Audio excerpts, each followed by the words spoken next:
मैं डॉक्टर अवधेंद्र प्रताप सिंह, सहायक आचार्य, Kalicharan PG college, Lucknow और एकेडमिक काउंसलर, इग्नू। प्रिय विद्यार्थियों, आज के अध्यापन का मुख्य विषय है मध्ययुगीन हिंदी कविता। जैसा कि आपको ज्ञात है कि मध्ययुगीन हिंदी कविता मुख्यतः 2 खंडों में विभक्त है। खंड 1 के अंतर्गत 6 इकाइयाँ हैं, जिसमें विशेष रूप से भक्तकालीन हिंदी कविता पर चर्चा की गई है। इसी प्रकार खंड 2 के अंतर्गत मध्ययुगीन हिंदी कविता में रीतकालीन कविता की बात बताई गई है। और जैसा कि आप लोग जानते हैं कि रीतकालीन कविता के अंतर्गत रीतबद्ध कविता, रीतसिद्ध और रीतमुक्त कविता या प्रवृत्तियों की चर्चा होती है। आज की अध्यापन का मुख्य विषय रीतकालीन कविता है। जैसा कि आप लोग जानते हैं कि संपूर्ण हिंदी साहित्य के इतिहास को अध्ययन की सुविधा की दृष्टि से 4 कालखंडों में विभक्त किया गया है। आदिकाल, भक्तिकाल, रीतिकाल और आधुनिक काल। हम लोगों ने इसके पूर्व में पूर्व मध्यकाल अर्थात भक्तिकाल पर विस्तार से चर्चा की थी और आज की के इस अध्यापन में हम रीतकालीन कविता, रीतकालीन का नामकरण, रीतकालीन कविता का वर्गीकरण, उसकी मूल प्रवृत्तियाँ, इस पर चर्चा करेंगे। जैसा कि हम लोग जानते हैं कि रीतकालीन कविता आज का जो समय है, समय निर्धारण हुआ आचार्य रामचंद्र शुक्ल ने संवत 1700 से 1900 तक के समय को रीतकाल की संज्ञा दी है। रीतकाल की जो कविता है, जिसे हम उत्तर मध्यकाल की कविता के रूप में भी याद करते हैं, करीब 200 वर्षों का इसका समय रहा है और इस 200 वर्षों में जिन कवियों ने रीतकालीन कविता की, उन पर विस्तार से हम आज चर्चा करेंगे। मुख्यतः रीत तत्व की प्रधानता को ध्यान में रखते हुए इसका जो नामकरण है, वो रीतकाल किया गया और इस काल के अधिकांश कवियों ने आचार्यत्व का निर्वाह करते हुए लक्षण ग्रंथों की परिपाटी पर रीत ग्रंथों की रचना की, जिनमें हम लोग देखते हैं कि अलंकार है, रस है, नायिका भेद है, आदि काव्यांगों का विस्तार से विवेचन किया गया है। तो एक तरह से रीतकाल के अंतर्गत लिखी गई जो कविताएँ हैं, वो कहीं न कहीं एक बनी-बनाई व्यवस्था, एक बनी-बनाई अ, सुविधा के अनुरूप ही लिखी जाती थी, जिनमें हम लोग देखते हैं कि नायिका भेद या अलंकार या रस या श्रृंगार को प्रमुखता दी गई है। यद्यपि रीतकाल के पूर्व भी कुछ कवियों ने रीत ग्रंथों को रचने का प्रयास किया था, जिनमें सबसे पहले कृपाराम जी का नाम आता है। उनकी एक रीत ग्रंथ युक्त कविता है, रचना है, हित तरंगिणी। हित तरंगिणी में उन्होंने रीत कालीन उस पैटर्न पर कविता रचने का प्रयास किया था। साहित्य लहरी जो सूर्यदास जी की रचना है, उसे भी रीत युक्त रचना हम मान सकते हैं। इसी तरह से नंददास ने रसमंजरी में रीत का निरूपण किया है। तो भक्ति काल में भी हमें रीत के अनुरूप कविताओं का रचना का रूप मिलता है, लेकिन उसका वो रूप नहीं मिल पाता है जो रीतकालीन कविताओं में हमें दिखाई देता है या रीत निरूपण का जो बृहद स्वरूप हमें रीतकाल के अंतर्गत दृष्टिगत होता है। रीतकालीन कवियों में प्रमुख रूप से जिन्होंने रीत निरूपण किया, उनमें मतीराम का नाम आता है, चिंतामणि, भूषण पद्माकर देव इत्यादि ने रीत रीत ग्रंथों की रचना की।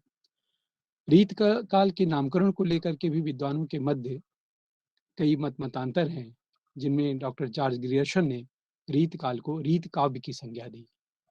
उन्होंने कहा कि जो रीत का काल है, उसे उसके लिए सबसे उपयुक्त नाम रीत काव्य है, क्योंकि इस युग में जो कविताएँ लिखी जा रही थीं, वो कहीं न कहीं किसी रीत का अनुकरण करते हुए लिखी जा रही थीं, तो इसका सबसे उपयुक्त नाम उन्होंने रीत काव्य सुझाया।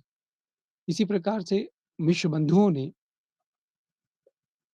इसके लिए अलंकृत काल का नाम दिया। उन्होंने कहा कि इसका नाम सबसे उपयुक्त नाम अलंकृत काल कहना ज़्यादा उपयुक्त होगा और आचार्य रामचंद्र शुक्ल ने स्वयं इसे रीत काल की संज्ञा दी थी और उत्तर मध्यकाल को भी उन्होंने स्वीकार किया और आचार्य विश्वनाथ प्रसाद मिश्र ने श्रृंगार काल, रीत काल को कहा। उनका मामला मानना था कि रीत काल में जो भी रचनाएँ लिखी जा रही हैं, उसका जो केंद्र विषय है, केंद्रीय विषय है, वो श्रृंगार है। कोई भी कवि श्रृंगार को प्रमुखता देते हुए, श्रृंगार को आधार बना कर के ही अपनी रचना करता है। इसलिए सबसे उपयुक्त जो नाम है, वो श्रृंगार काल है और इनकी बात से बहुत सारे विद्वानों में मतभेद था और इसी को देखते हुए डॉक्टर रमाशंकर शुक्ल ने एक नया नाम दिया और इसे उन्होंने कला काल कहा। उनके अनुसार रीतकालीन जो काव्य है, जो कविता है, उसे कला काल कहना सबसे उपयुक्त होगा। वहीं पर त्रिलोचन शास्त्री जी ने अंधकार काल का नाम की संज्ञा दी रीतकाल को। उनका मानना था कि भक्ति काल के अवसान के बाद जिस युग का प्रारंभ होता है, वो एक तरह से उसकी कोई दिशा नहीं है, उसका कोई गंतव्य नहीं है और एक दिशाहीन कविता है और इसलिए उन्होंने इसके लिए नाम सुझाया कि अंधकार काल कहना 1700 संवत से लेकर के और 1900 तक के मध्य रची गई रचनाओं के लिए सबसे सटीक रहेगा। रीतकाल नामकरण अधिक उपयुक्त है। अधिकांश विद्वानों ने रीतकाल को ही सबसे सटीक नाम माना है और क्योंकि ये प्रवृत्त मूलक नाम है और ज़्यादातर आचार्यों ने, विद्वानों ने इस नाम को स्वीकार किया है। तो हम लोग देखते हैं कि रीतकाल का जो प्रारंभ था, जिसमें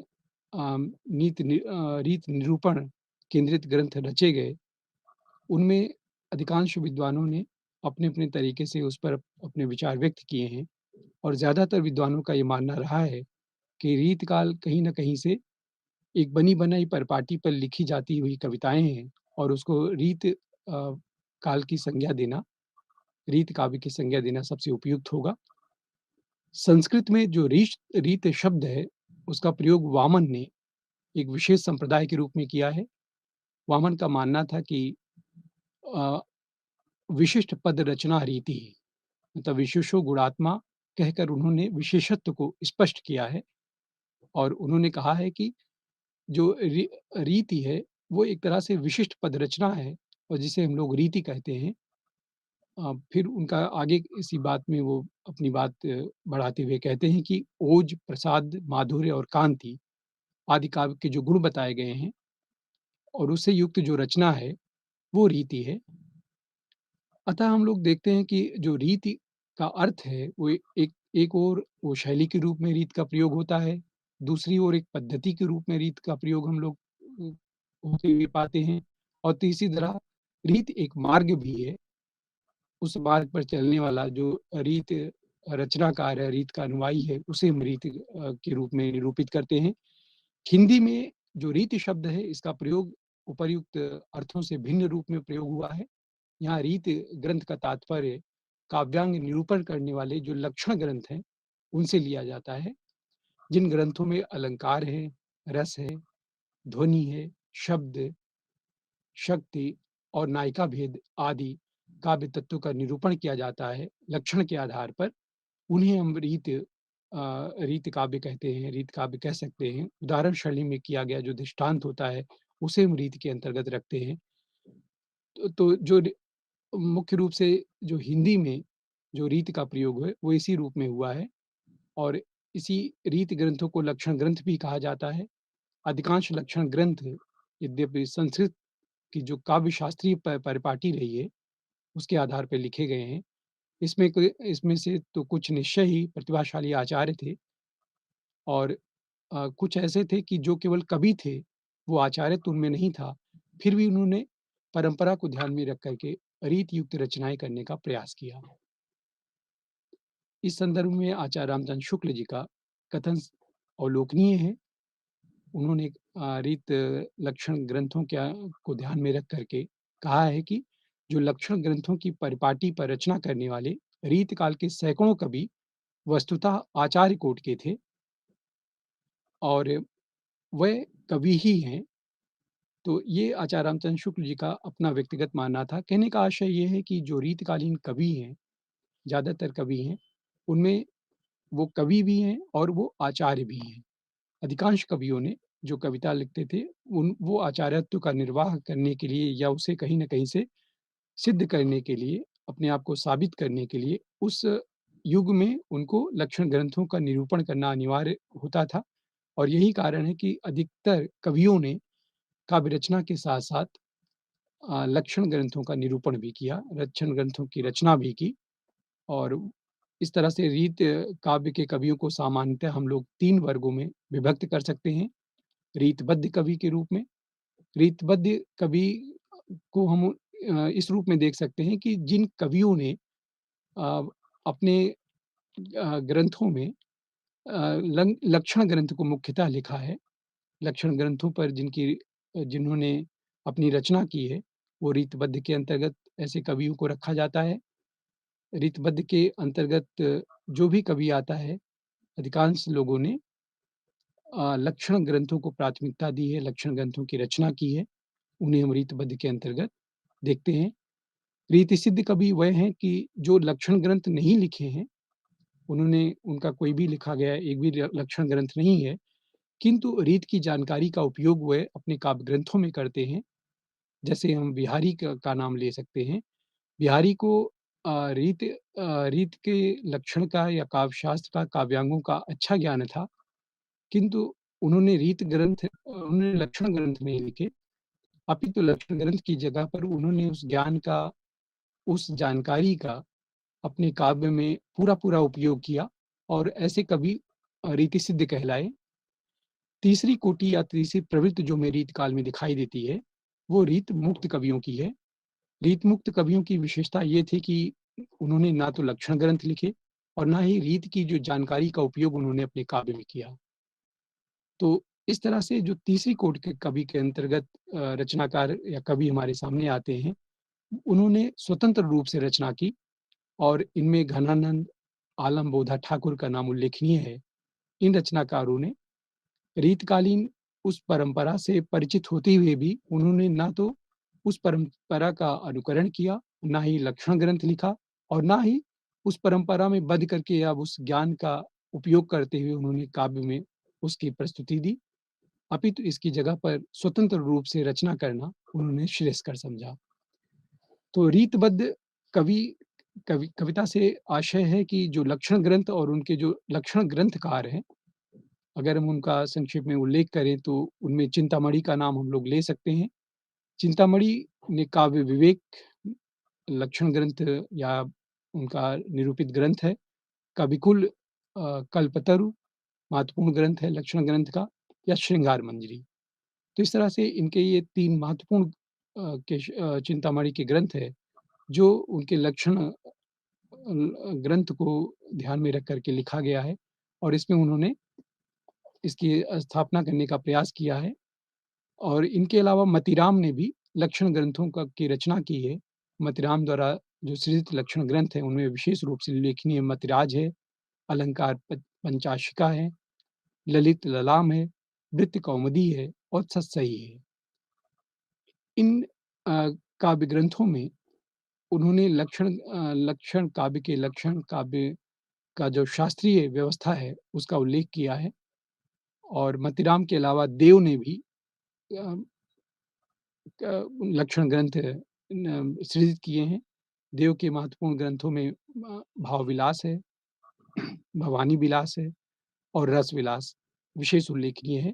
ये तीनों उनके लक्षण ग्रंथ हैं और इसके अतिरिक्त काव्य रसायन उनका एक भिन्न तरह का लक्षण केंद्रित ग्रंथ है। पद्माकर ने भी कई लक्षण ग्रंथों का सृजन किया था। रीत रीतिबद्ध रीतबद्ध कविता के अंतर्गत जिनमें जगत विनोद, पद्माभरण, प्रताप सिंह, गंगा लहरी और प्रबोध पचासा विशेष रूप से द्रष्टव्य है। प्रबोध पचासा में उन्होंने लक्षण ग्रंथों का सृजन करते हुए बताया है कि एक प्रभावी कवि के लिए आवश्यक है कि वो लक्षण ग्रंथों की रचना करें और उसकी उसकी अच्छे कवि होने की जो कसौटी है, उसके लक्षण ग्रंथ ही हैं। इसी प्रकार भिखारी दास ने काव्य निर्णय, श्रृंगार निर्णय, रस सारांश और छंद प्रकाश आदि लक्षण ग्रंथ लिखे हैं। तो रीतबद्ध के अंतर्गत हम लोग देखते हैं कि चिंतामणि, मतीराम, देव, पद्माकर और भिखारी दास जैसे बड़े रचनाकार लक्षण ग्रंथ लिख रहे होते हैं और आगे चल कर के इनसे प्रेरित होकर के कई सारे रीतकालीन कवियों ने लक्षण ग्रंथों का सृजन किया और इस तरह से मुख्य जो प्रवृत्ति के रूप में हमें लक्षण ग्रंथ रीतबद्ध कविता के अंतर्गत दिखाई देते हैं। रसलीन भी लक्षण ग्रंथ लिखे, उनमें रस प्रबोध उनका बहुत उल्लेखनीय लक्षण ग्रंथ है और अंग दर्पण 2 महत्वपूर्ण उनकी काव्य रचनाएँ हैं, जिसमें उन्होंने लक्षण का निरूपण किया है। तो इस प्रकार से हम लोग देखते हैं कि रसलीन, पद्माकर, देव, भिखारीदास, चिंतामणि और मतीराम, इन लोगों ने विशेष रूप से लक्षण ग्रंथों का सृजन किया और रीतबद्ध कविता को उत्कर्ष तक पहुँचाया।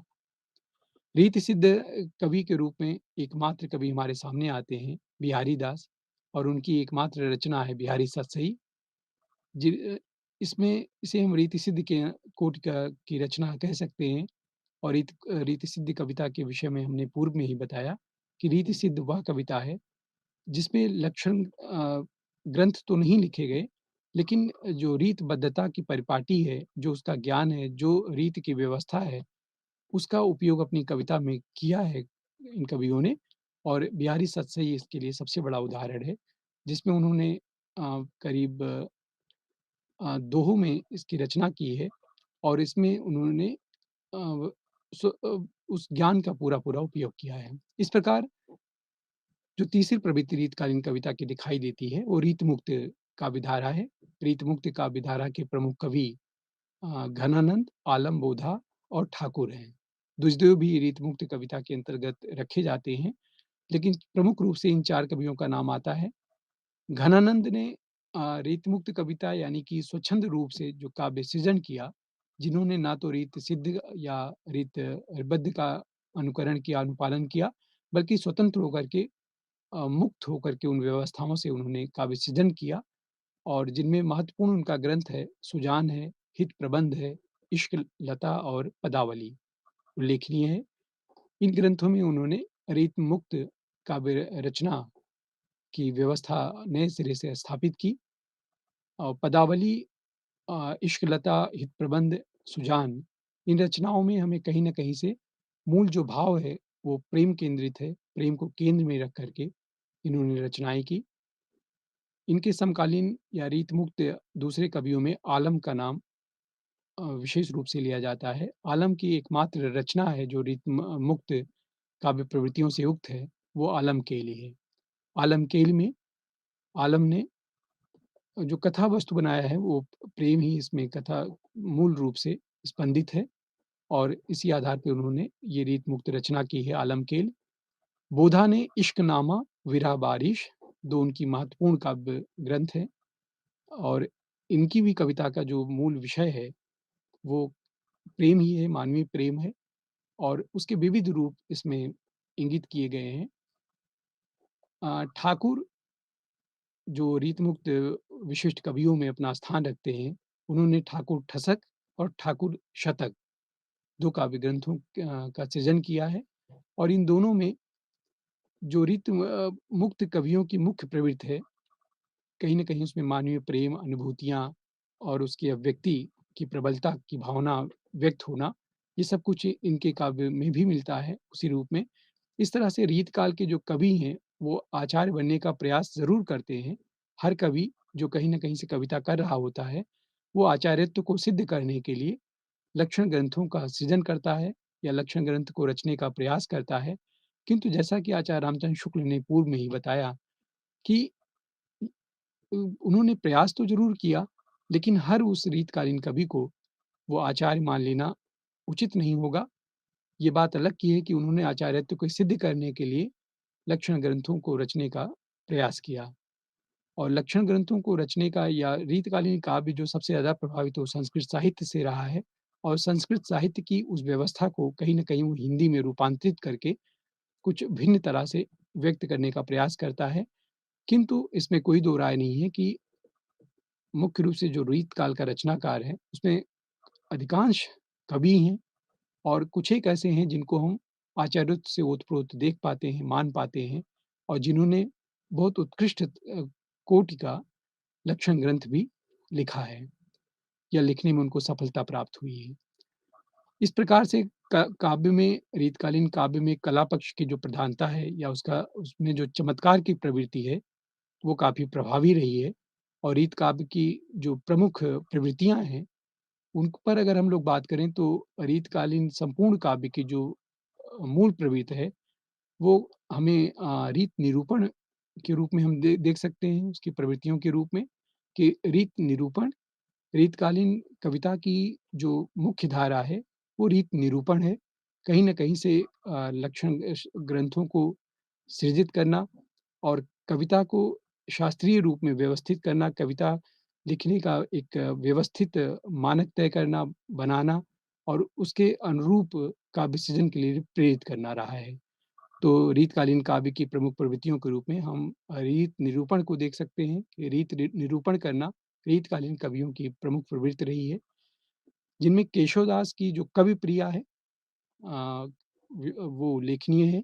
केशवदास की कवि प्रिया या चिंतामणि की कविकुल कल्पतरु, मतिराम की ललित ललाम और भूषण का शिवराज भूषण और देव का रसविलास। इन ग्रंथों की में हम लोग रीत निरूपण के तत्व को अ, महसूस करते हैं, पाते हैं। इनमें इनकी रचनाओं में अ, के माध्यम से इन्होंने रीत निरूपण करने का प्रयास किया।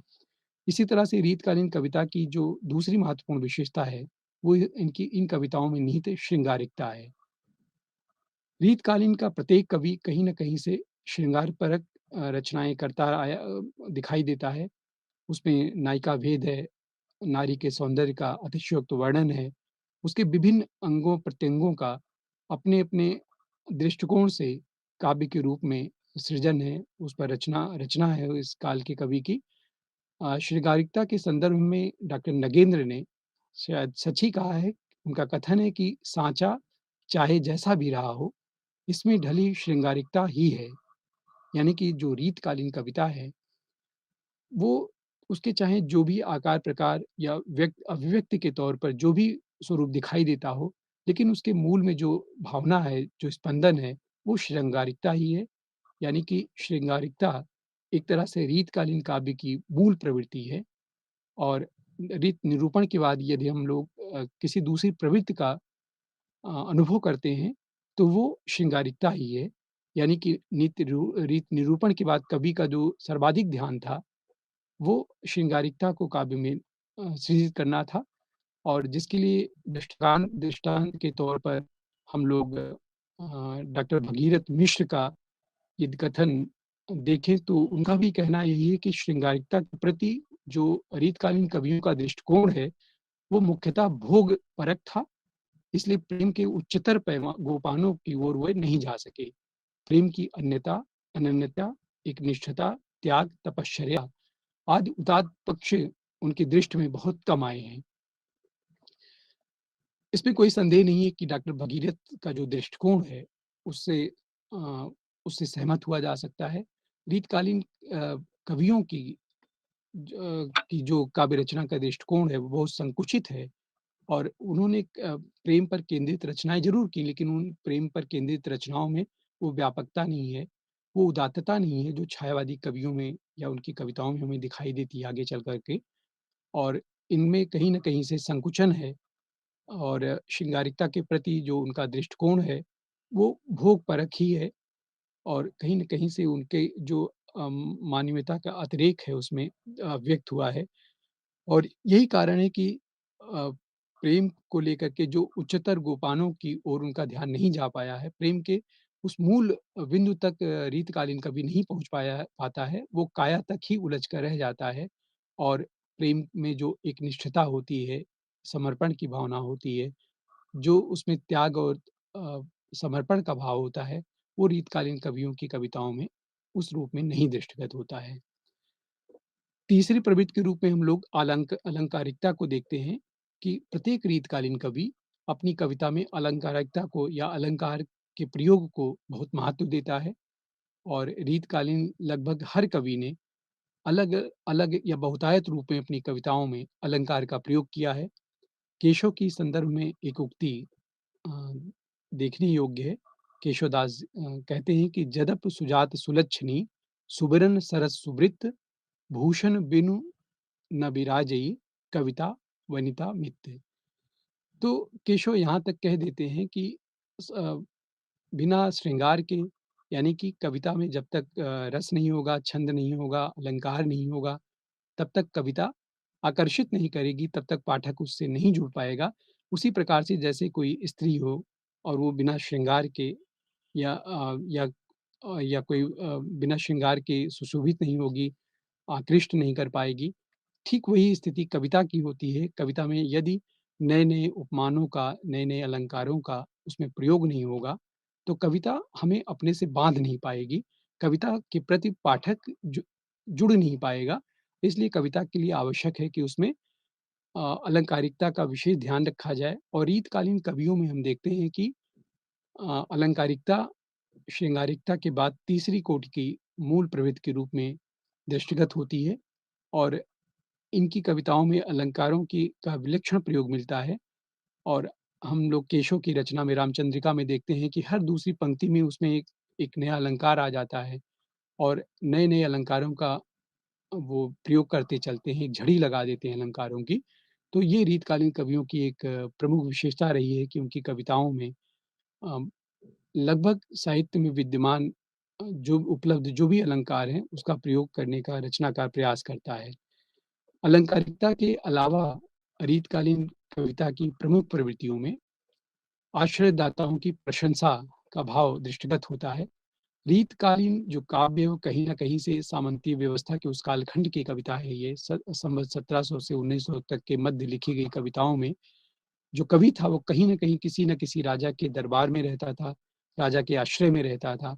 ऐसे में स्वाभाविक है कि जो रचनाकार जिसकी शरण में रहेगा, उसका गुणगान गाएगा या उससे प्रभावित होगा या उससे प्रभावित हुए बिना नहीं रह सकता है और उसकी रचना में कहीं न कहीं अपरिहार्य रूप से उस राजा का जो जिसने उन्हें आश्रय दिया है, उसकी सराहना का भाव आ ही जाता है और ऐसे रीतकालीन कई कवियों में वो हमें ये भाव दिखाई देता है।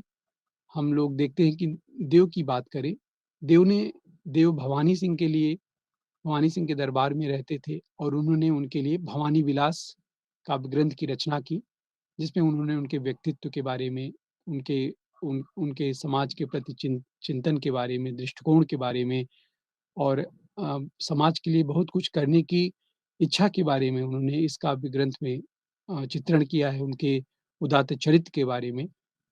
तो कुशल सिंह के लिए भी उन्होंने कुशल विलास नामक काव्य ग्रंथ की रचना की।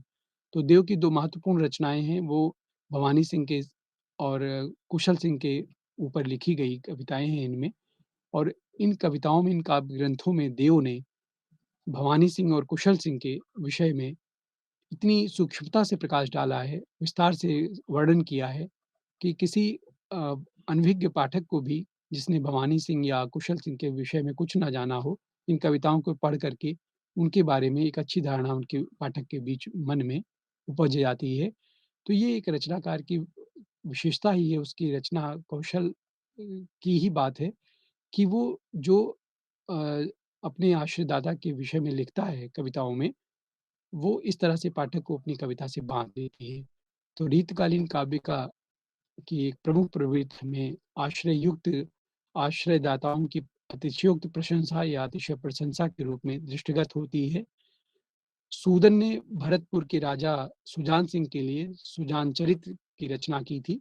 सुजान चरित में भी उन्होंने अ, सुजान सिंह के चारित्रिक उदात्तता पर प्रकाश डाला है। उनके निर्मल व्यक्तित्व और समाज के प्रति जो उनका लगाव था, उस पर प्रकाश डाला है और इस तरह से उन्होंने अपने आश्रयदाता राजा सुजान सिंह के प्रति अपनी कृतज्ञता ज्ञापित की है। भूषण ने भी भूषण रीत काल के प्रमुख वीर प्रधान कविता करने वाले रचनाकार हैं और भूषण ने भी अपने आश्रयदाता के प्रति काव्य रूप में अपनी कृतज्ञता ज्ञापित की है। शिवराज भूषण की रचना उन्होंने की, भूषण ने और शिवा बावनी नामक काव्य ग्रंथ की रचना की। इस संदर्भ में आचार्य रामचंद्र शुक्ल जी का जो कथन है, वो विशेष रूप से उल्लेखनीय है कि शिवाजी और छत्रसाल की झूठी खुशामद नहीं कह सकता। वे आश्रयदाताओं की प्रशंसा की प्रथा के अनुसार अनुसरण मात्र नहीं है। इन 2 वीरों का जिस उत्साह के साथ सारी हिंदू जनता स्मरण करती है, उसी की व्यंजना भूषण ने की है अपनी काव्य में। तो आचार्य चंद्र शुक्ल इस बात से सहमत नहीं हैं और इसे वो कहीं न कहीं से अ एक गलत आरोप मानते हैं कि रीतकालीन जो काव्य का वैशिष्ट्य है या कवियों का जो क काव्य रचना का उदात्त पक्ष है, उसको इस बात के आधार पर नकारा नहीं जा सकता है या अनदेखा नहीं किया जा सकता है कि इस काल का जो कवि है, वो अतिशयोक्त वर्णन अपनी कविता में अपने आश्रयदाता का करता है या अतिरेक प्रशंसा करता है और जो कविता की कोटि के लिहाज से ठीक नहीं है और इस आधार पे वो एक अच्छी कविता नहीं है।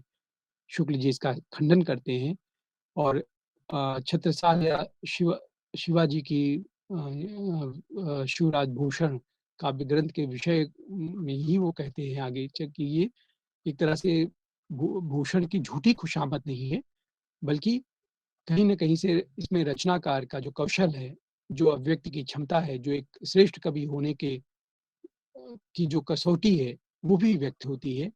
तो एक उत्कृष्ट रचनाकार को हम इस आधार पर नहीं रंग नकार सकते हैं कि वो जिसके आश्रय में रहता था, उसके बारे में जो वर्णन किया है, वो पूरी तरह से मिथ्या है या उसका कोई आधार नहीं है। तो रीतकालीन कविताओं में जो एक महत्वपूर्ण प्रवृत्ति हमें दिखाई देती है, वो अपने राजाओं के प्रति, अपने आश्रयदाताओं के प्रति कृतज्ञता की भावना है। उनके प्रति काव्य के रूप में कृतज्ञता को ज्ञापित करने का एक आधार है उनकी कविता। तो इनमें हम लोग देखते हैं कि जो हिंदू जनमानस में शिवाजी को लेकर के एक धारणा थी और एक आदर का भाव बना हुआ था, उसी आदर की भाव को कविता के रूप में अ, भूषण ने भी व्यक्त किया है। तो इसमें कोई कुछ गलत नहीं है। यानी कि शिवाजी और छत्रसाल की हम इसे केवल झूठी खुशामद नहीं कह सकते हैं, बल्कि आश्रयदाताओं की प्रशंसा की प्रथा का जो अनुसरण उन्होंने केवल इसमें अनुसरण मात्र किया है अपनी कविता में और इस तरह से इनकी कविताओं की जो उत्कृष्टता है इससे प्रभावित नहीं होती है और जो पाठक है वो अ, उसको ये तय करना होगा कि जो रचनाकार है उसने किस कोटि की काव्य रचना की है, उसका सारा ध्यान इस बात पर होना चाहिए। तो रीतकालीन कवियों में हम देखते हैं कि आश्रयदाता की अतिशयोक्त प्रशंसा या अलंकारिकता, श्रृंगारिकता और रीत निरूपण इन प्रमुख प्रवृत्तियों के अलावा रीतकालीन कविताओं में हमें बहुज्ञता एवं चमत्कार प्रदर्शन की प्रवृत्ति भी दिखाई देती है। रीतकालीन प्रत्येक कवि अपनी कविता के माध्यम से कहीं न कहीं चमत्कार उत्पन्न करना चाहता है। कहीं न कहीं वो कविता के विलक्षण प्रयोग के द्वारा कविता को इस तरह से पाठक के सामने लाना चाहता है कि उसको पढ़ कर के और उसको लगे कि ये बहुत अद्वितीय तरह की कुछ रचना है, ये अभिव्यक्ति है। और साथ ही साथ बहुज्ञता की जो भावना है या प्रवृत्ति है, वो भी रीतकालीन कवियों में दिखाई देती है। उदाहरण के तौर पर हम लोग बिहारी की यदि बात करें, तो बिहारी के काव्य में हमें उनके दोहों में 719 दोहे, कई कुछ-कुछ विद्वान मानते हैं कि 723 दोहे उनकी बिहारी सतसई में संकलित हैं और इन दोहों में उन्होंने तरह-तरह के दोहे लिखे हैं और इन दोहों को पढ़ कर के बिहारी की बहुज्ञता का या उनके बहुत विविध क्षेत्रों में जो उनका ज्ञान है, उसका हमें अनुमान लगता है। बिहारी के दोहों के माध्यम से हम लोग देखते हैं कि उन्हें ज्योतिष पर अच्छी पकड़ थी। ज्योतिष का वे अच्छा ज्ञान रखते थे और अपनी काव्य रचना में ज्योतिष के इस ज्ञान का वो पूरा-पूरा उपयोग करते हैं। चिकित्सीय दृष्टि से देखें तो आयुर्वेद का विज्ञान उन्होंने कविता के रूप में व्यक्त किया है। पुराण, गणित, नीति शास्त्र, काव्य शास्त्र, चित्रकला आदि का बहुत सूक्ष्मता से वर्णन उनके काव्य की रचनाओं में हमें दिखाई देता है। तो इस तरह से रीतकालीन कवि में चमत्कार की प्रवृत्ति के साथ-साथ बहुज्ञता की जो वृत्ति है, वो भी दृष्टिगत होती है और ये कहीं न कहीं रीतकालीन कवि को उत्कृष्ट बनाती है, श्रेष्ठ बनाती है। अ, रीतकालीन बिहारी के अतिरिक्त भी हमें चिंतामणि, केशवदास में ये प्रवृत्ति दिखाई देती है या भूषण हुए। तो इन कवियों ने अपनी रचनाओं को श्रृंगारिकता और प्रेम पर केंद्रित करते हुए भी जो भाव व्यक्त किया है, उसमें उनकी बहुज्ञता का बोध हमें होता है और इसी प्रकार बहुज्ञता के अतिरिक्त भक्ति और नीति परक जो काव्य रचना है, वो भी एक विशिष्ट प्रवृत्ति के रूप में हमें रीतकालीन कवियों में दिखाई देती है। डॉक्टर नगेंद्र का कथन इस संदर्भ में द्रष्टव्य है। वे कहते हैं कि रीतकाल का कोई भी कवि भक्ति भावना से हीन नहीं हो सकता।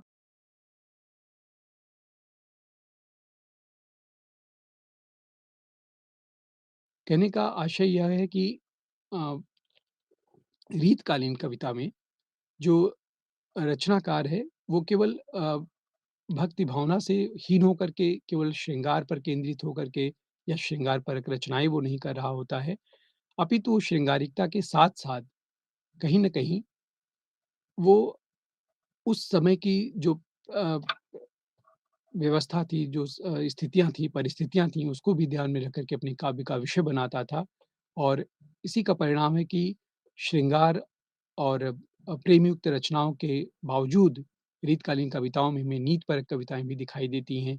हमें अपने आराध्य के प्रति भक्ति भावना से युक्त भी रचना दिखाई देती है और डॉक्टर नगेंद्र का ये कथन अक्षरशः सत्य है कि रीतकाल का कोई भी कवि भक्ति की भावना से मुक्त नहीं हो सकता है या भक्ति की भावना से रिक्त नहीं हो सकता है और और वास्तव में वो था भी नहीं। उसमें कहीं न कहीं जो मूल भावना थी, वो वो भक्ति युक्त थी और उससे प्रेरित होकर के ही वो मानवीय प्रेम की ओर आकृष्ट होता था और एक विशिष्ट तरह की रचना वो करता था। इसे वो अपने शब्दों में मनोवैज्ञानिक आवश्यकता उस रचनाकार की बताते हैं कि उसके लिए भक्ति की शरण में रह कर के या भक्ति भाव को मन में रखते हुए ही काव्य रचना करना उसकी आवश्यकता भी थी। इसी प्रकार नारी के प्रति कामुक दृष्टिकोण रीतकालीन कविताओं की रीतकालीन कवियों की जो मूल प्रवृत्ति है, वो उस रूप में दिखाई देती है। नारी के प्रति इन कवियों में अ, उनकी दैहिकता के आकर्षण के प्रति प्रतिबद्ध होकर के, ये बद्ध करके काव्य रचना करना, ये एक प्रवृत्ति के विशिष्ट प्रवृत्ति के रूप में हमें दिखाई देती है। यानी कि रीतकालीन जो कवि है, वो कहीं न कहीं नारी के शरीर तक ही केंद्रित होकर के रचना करता है।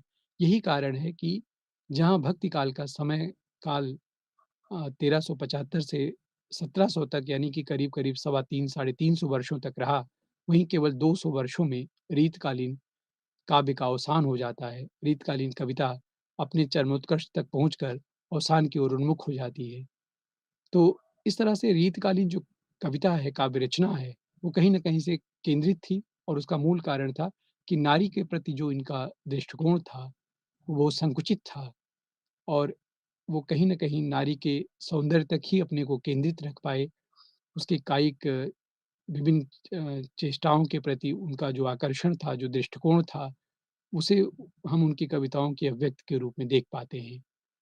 डॉक्टर हजारी प्रसाद द्विवेदी ने अ, रीतकालीन कवियों की जो नारी विषयक दृष्टिकोण था, उस पर दृष्टिपात करते हुए कहा है कि यहाँ नारी कोई भक्ति या समाज के संपादन की इकाई नहीं है, बल्कि सब प्रकार की विशेषताओं के बंधन से यथासंभव मुक्त विलास का एक उदाहरण मात्र है।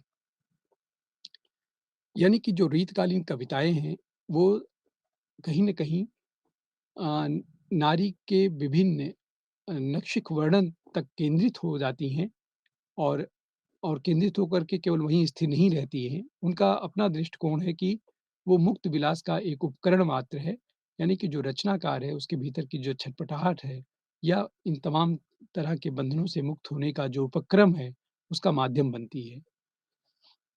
इस प्रकार हम लोग देखते हैं कि रीतकालीन कविताओं में नारी के प्रति कामुक दृष्टिकोण, भक्ति, नीतिपरक कविताएँ, बहुज्ञता या चमत्कार प्रदर्शन युक्त कविताएँ और विशेष रूप से अपने शरणागत के प्रति कृतज्ञता भाव में लिखी गई कविताओं के अलावा भी रीत निरूपण, श्रृंगारिकता और अलंकार युक्त कविताओं का चलन रीतकालीन कविताओं में हमें दिखाई देता है। अ, इसके अतिरिक्त प्रकृत चित्रण भी रीतकालीन कवियों ने किया है। सेनापति जैसे कवियों ने अपनी काव्य में प्रकृति का बहुत सुंदर वर्णन किया है, जो वर्णन हमें आगे चल कर के छायावादी कवियों में पंत में दिखाई देता है। उसका कहीं न कहीं प्रारंभ हमें सेनापति की कविताओं के रूप में दिखाई देता है। संकुचित जीवन दृष्टिकोण, इसमें कोई संदेह नहीं कि रीतकालीन काव्य की एक विशेष प्रवृत्ति के रूप में हमें उनका जो जीवन दृष्टिकोण था, वो भी बहुत संकुचित था और बहुत कम दायरे में रह कर के उन्होंने चिंतन किया और एक विशेष दिशा में या विशेष वस्तु तक ही उनका चिंतन का सारा केंद्र रहा और लगभग कवियों में, रीतकालीन कवियों में ये जो संकुचित जीवन दृष्टि है, वो दृष्टिगत होती है। मुक्ति काव्य रचना रीतकालीन कवियों में एक तो ब्रज भाषा का प्रयोग विशेष रूप से किया। अधिकांश कवियों ने या सर्वाधिक कवियों ने ब्रज भाषा को ही अपनी कविता का विषय बनाया, कविता की व्यक्ति का माध्यम बनाया और एक तरह से मुक्त काव्य रचना रीतकालीन कवियों ने की। मुक्त कवियों के रूप में हम लोग मुक्त घनानंद, आलम बोधा, ठाकुर द्विजदेव इत्यादि रचनाकारों का उल्लेख करते हैं। इन लोगों ने मुक्त होकर के स्वच्छंद रूप में काव्य रचना की और अपनी रचना की भाषा का जो माध्यम बनाया, वो ब्रज भाषा बनाया।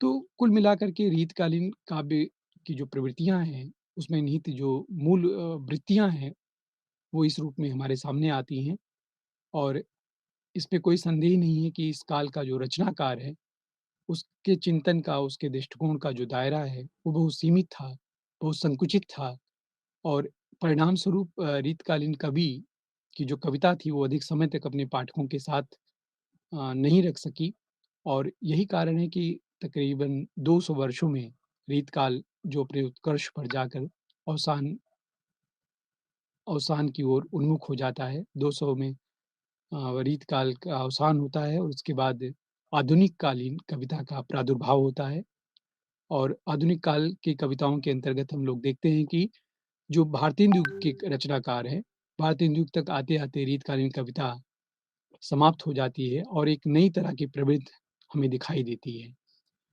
तो ये रीतकालीन काव्य रचना का कुछ अपना स्वरूप था और इन रचनाकारों में अगर हम मुख्य रूप से केशवदास की संवाद योजना की बात करें, तो उनकी कविताओं में जो संवाद योजना थी, वो बहुत विलक्षण थी, अद्वितीय थी। उनकी संवाद योजना में पत्रानुकूलता थी, संक्षिप्तता या राजनीतिक दाँव-पेच, पात्रानुकूल मनोभावों की व्यंजना मुख्य रूप से उनकी कविताओं में व्यक्त हुई है। इसी प्रकार से भाषा का जो सरस रूप है, वो हमें केशवदास की संवाद योजना में दिखाई देती है। नाटकीयता और स्वाभाविकता एक तरह से केशव की काव्य रचना का प्रमुख गुण है और जिस तरह से उन्होंने रामचंद्रिका नामक अपने महाकाव्य में जो संवाद योजना निरूपित की है, वो रीतकालीन साहित्य को बहुत उत्कृष्ट रूप में स्थिर करता है और इसमें हमें दिखाई देता है कि उनके काव्य में नाटकीयता का जो पक्ष है, वो कविता को पाठक से जोड़ने का बहुत बड़ा माध्यम बनती है और ये कहीं न कहीं इतना स्वाभाविक लगता है कि रचनाकार को अ, एक अलग तरह के प्रतिनिधित्व रचनाकार के रूप में स्थापित करता है। इसी तरह से बिहारी की जो काव्य कला है, उनकी कविताओं के माध्यम से यदि हम देखें, तो भाषा की समाज से शक्ति एक बहुत बड़ी अ, अद्वितीयता है उनकी कविता में। वो समाज के माध्यम से समाज को की अभिव्यक्त भाषा का शक्ति के रूप में प्रयोग करते हैं और बहुत कम शब्दों में मतलब गागर में सागर भरते हैं एक तरह से और अपनी अभिव्यक्ति को आधार देते हैं। कल्पना की जो समाहार शक्ति है बिहारी में, वो अद्वितीय है। वो इस तरह की कल्पना करते हैं कि पाठक को उनकी कविता को पढ़ कर के लगता है कि इसके पूर्व में उसने कभी इस तरह की कल्पना नहीं की थी या इस तरह का चिंतन नहीं किया था, सोचा नहीं था। तो ये बिहारी को एक उत्कृष्ट रचनाकार के रूप में हमारे सामने ले आती है। इसी तरह से भोग्यता का प्रदर्शन, श्रृंगार, रस प्रधानता और सरस प्रसंगों का वर्णन, ये रीतकालीन कवियों की अपनी विशेषता है, खास करके बिहारी की काव्य कला की विशेषता है। व्यंजना सौंदर्य, वियोग वर्णन और हाव अनुभाव इत्यादि का अनुपम चित्रण बिहारी की कविताओं में हमें दिखाई देता है और ये कुछ ऐसे अवयव हैं उनकी कविताओं के, जो उन्हें एक श्रेष्ठ रचनाकार के रूप में हमारे सामने ले आते हैं। बिहारी के अलावा भूषण की भी काव्य का जो अंतर्वस्तु है, उसे यदि हम समझ कर देखें तो भूषण में भूषण की कविताओं में हमें मुख्यतः वीर रस की प्रधानता मिलती है और वीर रस युक्त कविताएँ भूषण को हमें दिनकर की याद दिलाती हैं और भूषण ने अपनी कविताओं में वीरता को जिस तरह से व्यक्त किया है, वो अनुपम है। देश प्रेम या सजीव युद्ध वर्णन, धार्मिक ग्रंथों, भावों की अभिव्यक्ति इत्यादि या शिवाजी की महत्ता का अ, सृजन उनके काव्य का विशेष गुण है, विशेष आधार है। तो इस तरह से रीतकालीन जो कवि हैं, उसपे भी विविधता इस रूप में ज़रूर दिखाई देती है कि रीतकालीन कवि अपनी रचनाओं के माध्यम से वो केवल श्रृंगार तक अपने को सीमित नहीं रखता है, कुछ एक ऐसे रचनाकार रीतकालीन कविता के रहे हैं, जिन्होंने अ, रीतकालीन कविता में कविता की उस परिपाटी का अनुसरण करते हुए भी उससे भिन्न कुछ रचने का प्रयास किया और यही उसे अपने समकालीन रचनाकारों में अ, अलग अलग रूप में भी निर्मित करता है।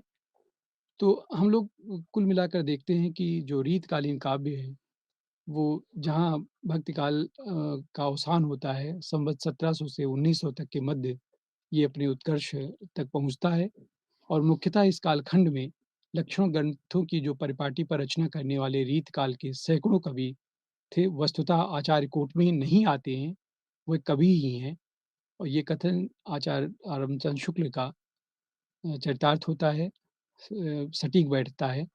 इस तरह से हम लोग रीतकालीन काव्य का जो संपूर्ण अवदान है हिंदी साहित्य में, वो अद्वितीय है और जिनमें हमें रीतमुक्त कवियों की अगर बात करें, तो उसमें घनानंद अ, विशेष रूप से उल्लेखनीय हैं। घनानंद ने जिस प्रकार से रीतकालीन कविता को स्थापित किया या रीतमुक्त काव्य के माध्यम से उन्होंने जिस परंपरा की शुरुआत की, वो अद्वितीय है। संस्कृत में रीत शब्द का प्रयोग जैसा कि आचार्य वामन ने एक विशेष संप्रदाय के रूप में किया था और उसका परिवर्तन किया था और विशिष्ट पद रचना रीति भव कह करके उन्होंने संबोधित किया था और ओज, प्रसाद, माधुर्य, कांति आदि गुणों से युक्त कविता को उन्होंने रीत का आशय बताया था। रीतकालीन कविता आगे चल कर के इस बात को चरितार्थ करती है और इसके अनुरूप ही हमें रचनाकारों के कविताओं में वो भाव दिखाई देता है। तो बिहारी के काव्य ग्रंथों में या बिहारी की काव्य रचनाओं में हमें वो भाव दिखाई देता है, भाषा की समाज शक्ति उनके दोहों में विद्यमान है। कल्पना की जो समाहार शक्ति है, चमत्कार प्रदर्शन है, बहुज्ञता का प्रदर्शन है, श्रृंगार रस प्रधानता है और सरस प्रसंगों का वर्णन है।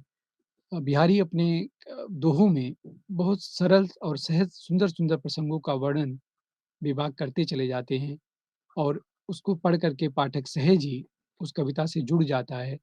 तो एक तरह से जो रीतकालीन कविता की स्वाभाविकता है या मानवीय सौंदर्य के प्रति जो आकर्षण का भाव है, उसके प्रति जो अभिव्यक्ति या व्यंजना है रीतकालीन कवियों की, वो हम पाठकों को अपने से जोड़ करके रखती है और यही कारण है कि रीतकालीन कविता आज भी व्यक्ति उतने ही चाव से पढ़ता है और उसमें डूब जाता है। कहने का मतलब ये है कि संवेदनाओं का जो मूल स्वरूप है, उसमें बहुत परिवर्तन नहीं होता है समय के साथ और संवेदना युक्त कविता होने के नाते ख़ास करके जो मानवीय भावनाओं को, अनुभूतियों को जिस तरह से रीतकालीन कवियों ने व्यक्त किया है, वो अद्वितीय है। और इसे हम लोग रीतबद्ध अर्थात जो लक्षण ग्रंथकार हैं और उनके जो रीत ग्रंथ युक्त रचनाएँ हैं, उनमें दिखाई देती हैं। श्रृंगार मंजरी है, कल्पतरु है, कविकुल है या काव्य विवेक है। इन काव्य ग्रंथों में हम देखते हैं कि अ, लक्षण को किस तरह से अभिव्यक्त किया गया है, ग्रंथ लिखने का प्रयास किया गया है। इसी प्रकार से रीतकालीन जो उत्कृष्ट रचनाएँ हैं, जिसमें वृत्ति कौमुदी है, ललित ललाम है, अलंकार पंचाशिका है, सतसई है, मतिराज है। इत्यादि रचनाओं में हमें वो भाव ये उस भाव का बोध होता है। वो वो उसमें वैशिष्ट्य दिखाई देता है।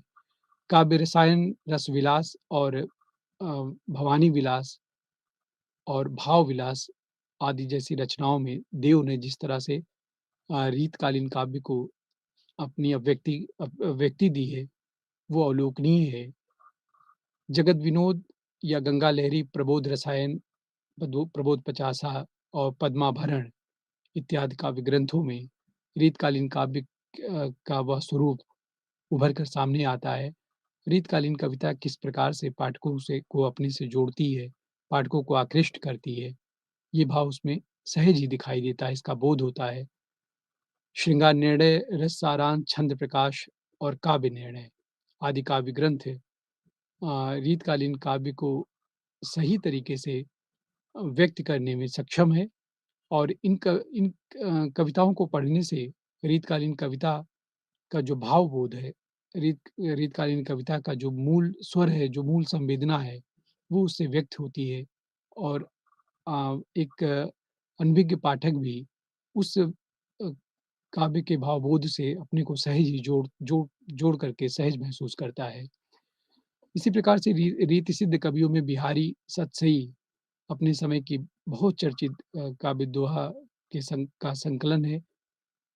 उसमें दोहों का संकलन है। 723 दोहे इसमें संकलित हैं और ये इसमें गागर में सागर भरने की बात विद्वानों ने कही है कि ये दोहे देखने में बड़े सरल लगते हैं, सहज लगते हैं, छोटे लगते हैं, लेकिन जो इनकी मारकता है, जो इनका इन दोहों का प्रभाव है, वो विलक्षण है। इसके पूर्व किसी भी कालखंड के कवि ने इस तरह से प्रभावी दोहों की रचना नहीं की थी। तो रीतकालीन कविताओं का अवदान इस रूप में भी रेखांकीय है कि अपने पूर्व के रचनाकारों से भिन्न प्रकार की रचना की इन लोगों ने और उन रचनाओं का जो मूल स्वर था, जो मूल भाव था, वो भक्तियुक्त ना होकर के उसमें स्वच्छंद युक्त रचनाएँ भी उपलब्ध थीं, विद्यमान थीं और उसमें श्रृंगारपरक रचनाएँ भी थीं। उसमें श्रृंगारिकता के साथ-साथ रीतबद्धता का निर्वहन करती हुई काव्य रचनाएँ भी विद्यमान थीं। तो ये रीतकाल की अपनी उपलब्धि है, रीतकाल का अपना स्वाभाविक विकास गति है। हम लोग इसमें देखते हैं कि प्रेम भी इसमें श्रृंगारिकता के साथ-साथ अलंकारिकता या लक्षण ग्रंथों या बहुत ही विद्वतापूर्ण ग्रंथों की रचना के साथ-साथ एक स्वच्छंद रूप की काव्य रचना भी हमारे सामने आती है, जो रीतकालीन काव्य को रीतिगुण काव्य को विशिष्ट बनाती है और इनमें विशेष उल्लेखनीय कवियों में घनानंद का नाम लिया जाता है। उनका जो हित प्रबंध था या इश्कलता, पदावली और सुजान काव्य ग्रंथ है, वो बहुत विशिष्ट स्थान अपने में रखता है, क्योंकि इन रचनाओं में घनानंद ने प्रेम का जो उदात्त स्वरूप व्यक्त किया है, वो देखने योग्य है और काव्य के रूप में उन्होंने ब्रज भाषा का प्रयोग इन कविताओं में किया है। ब्रज भाषा की सहजता, सरलता और पाठक तक अपनी भावनाओं को पहुँचाने का और जो माध्यम ये भाषा बनती है और जितना प्रभावी बनती है, वो देखने योग्य है। विरह बारिश और इश्कनामा ये 2 रचनाएँ स्वच्छंद युक्त काव्य ग्रंथ के रूप में हमें उस समय की काव्य रचना से परिचय कराती हैं। काव्य में कला पक्ष की इसमें कोई संदेह नहीं कि प्रधानता रही है। चमत्कार भी एक मूल प्रवृत्ति के रूप में हमें इस कालखंड की लगभग प्रत्येक कवि की रचनाओं में दिखाई देता है कि प्रत्येक कवि ये प्रयास करता है कि उसमें एक चमत्कार पैदा हो। केशवदास ने इसी चमत्कार और प्रदर्शन या कला पक्ष की प्रबलता को व्यक्त करने के लिए उन्होंने रामचंद्रिका की रचना की थी और रामचंद्रिका को कहा जाता है कि वो रामचरितमानस को भी ध्यान में रख कर के उससे श्रेष्ठ काव्य सृजन करने का प्रयास उन्होंने किया था। लेकिन उनके इस प्रयास ने उस रचना को अत्यधिक कठोर बना दिया। कहीं न कहीं उस रचना को अत्यधिक जटिल और क्लिष्ट बना दिया, जिसके नाते से पाठक उसे उस सहजता और सरलता के साथ नहीं अनुभव कर पाता है, जो रामचरितमानस को करता है। तो अतिशय अलंकार का प्रयोग या कला पक्ष में जो प्रदर्शन का भाव इन रीतकालीन कवियों में आ जाता है, वो कविता को कहीं न कहीं शिथिल भी बनाता है, पाठक को उस कविता से दूर भी करता है।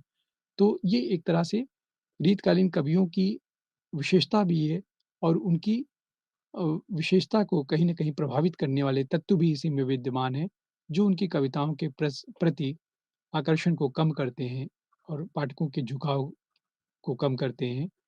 और उसका मूल कारण यही है कि जब प्रदर्शन के लिए जब केवल कविता के लिए कविता की जाने लगती है, तो कविता कालजयी नहीं हो पाती है। कविता का जो जीवन काल है, वो बृहद और बड़ा नहीं हो पाता है। तो ऐसे में कविता संकुचित हो जाती है और पाठक उससे अपने को अलग-थलग पाता हुआ महसूस करता है। तो रीतकालीन काव्य में हम लोग देखते हैं कि रीतकालीन कविता कहीं न कहीं से अपने समय को कम अभिव्यक्त करते हुए बहुत व्यक्तिनिष्ठ और नारी के मूल अवयवों तक ही केंद्रित हो जाती है और यही कुछ तत्व हैं जो कविता को अ, अवसान की तरफ ले जाती हैं। कविता को कालजयी के रूप में निर्मित नहीं कर पाती हैं। तो रीतकालीन कवियों में अधिकतर जो कवि थे, वो सब आचार्य थे या आचार्य होने का में प्रयासरत थे और यही चीज़ उनकी कविता में नीरसता भी ले आती है, जटिलता भी लाती है और अम, कहीं न कहीं उसकी श्रेष्ठता को भी प्रभावित करती है। डॉक्टर नगेंद्र ने शायद सच ही कहा था कि साँचा चाहे रीतकालीन कवियों का जैसा भी रहा हो, जो भी रहा हो, लेकिन उसकी जो मूल भावना थी, वो श्रृंगारिकता ही थी और ये जो मूल भाव श्रृंगारिकता तक केंद्रित करने की थी, वही उस कविता के विघटन का, उस कविता के क्षरण का भी आधार निर्मित करती है, का आधार बनती है। वहीं पर डॉक्टर भगीरथ मिश्र ने भी जब इस बात पर अधिक बल दिया था कि श्रृंगारिकता के प्रति जो उनका दृष्टिकोण है, वो बहुत भोगपरक था, बहुत संकुचित था, बहुत संकीर्ण था और यही कारण है कि प्रेम के जो उच्चतर गोपान हैं, वहाँ तक इन कवियों की दृष्टि नहीं पहुँच पाती है। तो ये कवि कहीं न कहीं एक विशेष बिंदु तक अपने को सीमित कर लेता है, वहीं पर केंद्रित कर लेता है और जो उस कवि की भीतर की आंतरिक विशेषता थी या उस कवि को जो चीज़ें और आगे तक ले जा सकती थी, वो कवि वहाँ तक नहीं पहुँच पाता है। और यही कारण है कि प्रेम की जो अनन्यता है, एक निष्ठता है, त्याग है, तपश्चर्या है, समर्पण है और उदात्त रूप है, वो इन कविताओं में उस रूप में नहीं व्यक्त हो पाता है, जैसा हो सकता था। तो अ, कुछ ऐसे कारण हैं कि जो रीतकालीन कवियों को, रीतकालीन काव्य को उत्कृष्ट होते हुए भी और उत्कृष्ट नहीं बना पाते हैं, उन पर हम लोगों ने विचार किया। तो कुल मिलाकर के जो रीतकालीन काव्य है और उस रीतकालीन काव्य का जो अवदान है, वो इस रूप में भी रेखांकित किए हैं कि इस काल का जो कवि है, वो अपनी कविताओं में अ, मानवीय अभिव्यक्ति को केंद्र का आधार न बना करके वो नारी तक ही अपनी काव्य अभिव्यक्ति को, काव्य व्यंजना को सीमित कर लेता है और इसकी इसी सीमित करने की जो धारणा है, जो सोच है, जो प्रयास है, उसकी कविता को क्षीण करता है। तो हम लोग देखते हैं कि वो रीतबद्ध कवियों में चाहे चिंतामणि हो, मतीराम हो, देव हो, पद्माकर हो, इन सब ने कहीं न कहीं से जो काव्य रचना की और काव्य के माध्यम से जिस तरह के काव्य के स्वरूप को निर्मित किया, वो रीतकालीन काव्य को उत्कृष्ट तो बनाती है, लेकिन रीतकालीन काव्य का को जो सरल और सहज का भाव पक्ष है, वो इससे प्रभावित होता है। इससे प्रभावित हुए बिना नहीं रह पाता है। तो इस तरह से हम लोग देखते हैं कि रीतकालीन जो संपूर्ण काव्य है, उसका अवदान इस रूप में है। तो आज के व्याख्यान में हम लोगों ने देखा कि रीतकालीन काव्य जो संवत 1700 से 1900 तक के मध्य का रहा है और रीतकालीन जो मूल प्रवृत्तियाँ थीं, वो कहीं न कहीं रीतबद्ध, रीतिसिद्ध और रीतमुक्त के रूप में हमारे सामने आती हैं। रीतबद्ध के अंतर्गत रचना करने वाले मुख्यतः वो कवि थे, जो लक्षण ग्रंथों का सृजन करते थे, जो कवि थे, कवि होने के साथ-साथ जिनमें आचार्यत्व का गुण विद्यमान था। वहीं पर जो रीति-सिद्ध कवि थे, जिन्होंने उस आचार्यत्व के बोध को जाना, समझा या उसके बारे में जानकारी रखी थी, फिर भी वो उससे भिन्न होने का प्रयास करते रहे। तो इस तरह से रीतकालीन के इस अध्यापन का आज हम यहीं विराम देते हैं। बहुत-बहुत धन्यवाद। नमस्कार।